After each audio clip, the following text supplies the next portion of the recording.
Axis trader के ऊपर देखो डीमैट अकाउंट कैसे ओपन करना है। यहाँ पे देखो फ़ोन नंबर फिल करोगे, जहाँ पे ईमेल आईडी ये बॉक्स को टिक करोगे, ओपन अकाउंट के ऊपर टच करोगे, यहाँ पे मोबाइल में ओटीपी जाएगा टेक्स्ट मैसेज के ऊपर, ठीक है, जहाँ पे अपना name as PAN card number, date of birth, ठीक है। इसके बाद प्रोसीड करोगे और प्रोसीड करने के बाद यहाँ पे ओके फिल कर देना। और यहाँ पे देखो थोड़ा स्क्रॉल करोगे ना, एज इट इज़ सारा ऐसे ही रहने दो। ये जो एड्रेस है इसको लाइक कुछ भी इसको टिक करने की नीड नहीं है।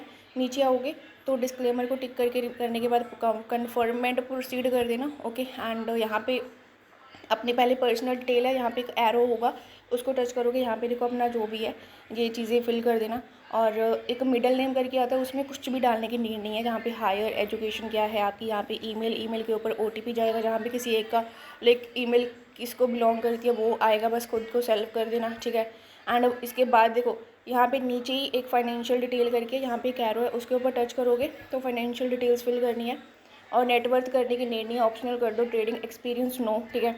यहाँ पे देखो आई थिंक नॉट रिलेटेड कुछ भी लाइक पॉलिटिकली एक्सपोज होते तो उसको नो करना है। और यहाँ पे ओन्ड कर देना और नॉमिनी डिटेल फिल करने की नीड नहीं है। और ये तीनों चारों टिक करने के बाद प्रोसीड कर देना डायरेक्ट, ठीक है। और बाकी नॉमिनी डिटेल्स को फिल करने की नीड नहीं है, इसको एज इट इज़ नो ही रखना है। और प्रोसीड टू बैंक डिटेल्स करने के बाद यहाँ पे एक्सेप्ट कर लेना। और यहाँ पे देखो बैंक अकाउंट अपना जो भी है, अगर एक्सेस नहीं है तो एरो के ऊपर टच करके जो कोई भी जो बैंक अकाउंट है उसको टच करने के बाद IFSC code, bank account number, फिर वही कन्फर्म फिर से डालना है बैंक अकाउंट और ओके आ जाएगा। एंड इसके बाद थोड़ा स्क्रॉल करोगे नीचे तो देखो यही थोड़ा इंपॉर्टेंट है, ये ऑलरेडी फिल होंगी, ठीक है। और इनको फिल करने की नीड नहीं है, नीचे स्क्रॉल करना है।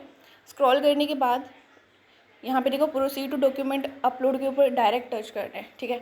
और यहाँ पे आपको सेल्फी लेनी है। एंड एक ऊपर देखो, ऊपर कहीं पे सिग्नेचर करके ऑप्शन होएगी और वो एक फ़ोटो डाल देनी है, एक बिल्कुल प्लेन पेज के ऊपर अपने सिग्नेचर करके फ़ोटो लेके उसकी फ़ोटो डाल देनी है। ये चीज़ें आपको नहीं आएंगी। और ये टिक करने के बाद दोनों सीधा ओके करके प्रोसीड कर देना है। प्रोसीड करोगे तो यहाँ पे ई साइन एंड एक्टिवेट इंस्टेंटली के ऊपर टच करके ओके कर देना है। सॉरी ये रैंडम आ गई, ठीक है।